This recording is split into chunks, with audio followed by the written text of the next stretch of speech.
दोस्तों आज का वीडियो उन सारे लोगों के लिए है जो फार्मेसी में कुछ हटके करना चाहते हैं, क्योंकि इस टॉपिक के बारे में मैंने पूरे 2 साल के जर्नी के दौरान सिर्फ 1-2 वीडियोज ही बनाए हैं। मैं आपके साथ बात करूंगा लॉ के बारे में। फार्मेसी के बाद आईपीआर क्या होता है, इंटेलेक्चुअल प्रॉपर्टी राइट्स, और लॉ करने की वजह से आपका करियर किन डायरेक्शन में जा सकता है। बहुत ही इंटरेस्टिंग टॉपिक है, इसमें पैसे भी बहुत अच्छे खासे मिलते हैं और ये टॉपिक जानने के लिए भी बहुत ज़्यादा इंटरेस्टिंग है। तो मैं आपको आज की वीडियो में डिटेल में इस टॉपिक के बारे में बात करूंगा, तो इस वीडियो को शुरू से लेकर अंत तक जरूर देखिए।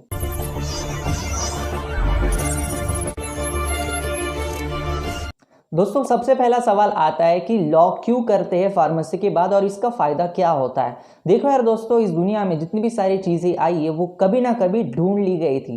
जैसे कि अगर मैं आपको बात करूँ तो पेनिसिलिन की वैक्सीन हो गया, या फिर कोई बड़ी से बड़ी चमत्कार हो गया जो किसी ने ढूंढा था, या फिर न्यूटन का कोई चमत्कार हो गया, न्यूटन ने जो एप्पल की वजह से जो कुछ ढूंढा था, एप्पल की वजह से जितना कुछ फिजिक्स आया, वो सारी कुछ चीजें एक ना एक दिन ढूंढ ली गई थी। उसी तरह से जितने भी सारे रिसर्चेस होते हैं, हालांकि उस ज़माने में जैसे कि मैं बात करूँ जब न्यूटन के टाइम पे, उस टाइम पे तो इंटेलेक्चुअल प्रॉपर्टी नाम का टर्म भी नहीं हुआ करती थी। लेकिन आज के ज़माने में जहाँ पे इतनी ज़्यादा बड़ी कंपटीशन है और फार्मेसी फील्ड के लिए स्पेशली यहाँ पे R&D यानी रिसर्च बहुत बड़े पैमाने के ऊपर चलता है। यहाँ पे हर एक चीज़ की वैल्यू होती है। अगर उस चीज़ को कोई दूसरा इंसान चुरा के ले जाए तो कहीं ना कहीं जो इंसान अपनी ज़िंदगी पूरी उस रिसर्च के लिए देता है, उस पूरी ज़िंदगी के ऊपर एक कहीं ना कहीं क्वेश्चन मार्क लगता है जब उस प्रॉपर्टी को कोई और अपना बताने लगता है।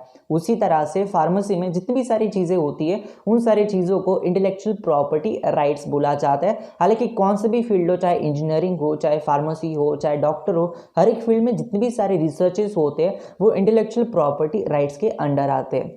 इंटेलेक्चुअल प्रॉपर्टी राइट्स के अंदर बहुत सारी चीज़ों को मेंशन कर सकते हैं आप। कोई ब्रांड का लोगो हो गया, कोई आपका रिसर्च पेपर हो गया, कॉपीराइट हो गया, जितनी भी सारी चीज़ें आती है वो सारी इंटेलेक्चुअल प्रॉपर्टी टर्म में आ जाती है। अभी फार्मेसी के में जितनी भी सारी ये सारी चीज़ें मेंशन मैंने आपको पहले की, वो सारी चीज़ों को सेफ रखने के लिए या फिर उन सारी चीज़ों को मॉनिटर करने के लिए और उसके लिए कोई एलिजिबल पर्सन चाहिए होता है, जिस पर्सन को फार्मेसी फील्ड की भी नॉलेज हो प्लस उसको लॉ की भी नॉलेज हो। और ऐसी जगह पे फार्मेसी के बाद जो LLB करता है उसके लिए बहुत ज़्यादा वैल्यू होती है। मुझे अभी भी याद है जब मैं सेकेंड ईयर में था मेरे कॉलेज में, उस टाइम पे एक सेमिनार हुआ था जहाँ पे इंटेलेक्चुअल प्रॉपर्टी राइट्स के कोई बंदे आए थे 1-2, और उन्होंने हमें पूरा डिटेल बताया था और जाते जाते उन्होंने अपना कॉन्टैक्ट नंबर दिया था। अभी क्या होता है कि जब भी आप किसी को अपना कॉन्टैक्ट नंबर देते हो, अगर उसको फ्यूचर में कभी भी ज़रूरत पड़े, जब उसको कोई रिसर्च पेपर पब्लिश करना हो या फिर खुद की कंपनी डालनी हो या फिर उसने कुछ रिसर्च किया है, तो ऐसे जगह पे ऐसे इंसान को हायर किया जाता है जिसको लॉ की नॉलेज हो।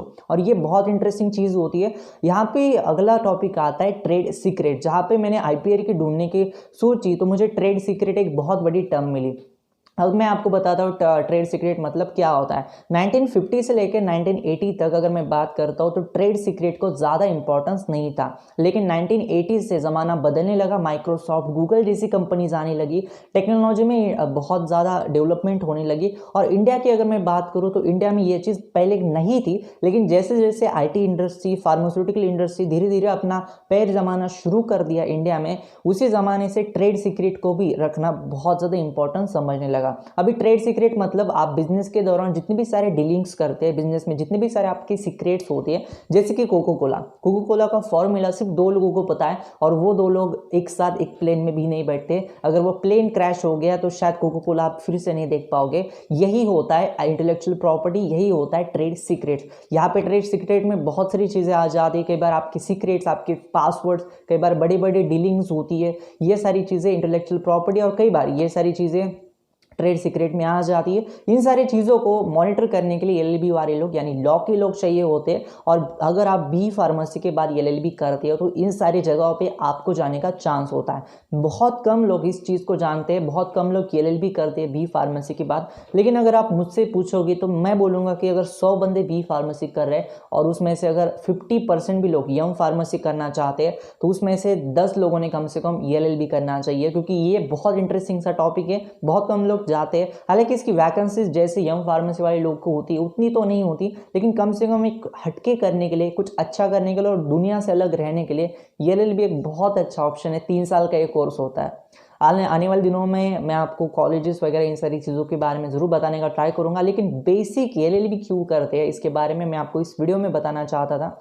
ये था आज का वीडियो एंड करने से पहले अगर आपने मुझे इंस्टाग्राम के ऊपर फॉलो नहीं किया है तो आप मुझे इंस्टाग्राम के ऊपर फॉलो कर सकते हैं। वहाँ पे आपके सवाल का जवाब मैं देने का ट्राई करता हूँ। जितने भी सारे लोगों को जवाब मिल चुके हैं उन सारे लोगों को कॉन्ग्रेचुलेशन, और जिन लोगों को नहीं मिले उन सब लोगों को सॉरी, क्योंकि मैं दिन भर जॉब करता हूँ इसलिए मुझसे पॉसिबल नहीं हो पाता। मैं सैटरडे संडे बैठता हूँ फिर आपकी सारी चैटिंग्स पढ़ता हूँ।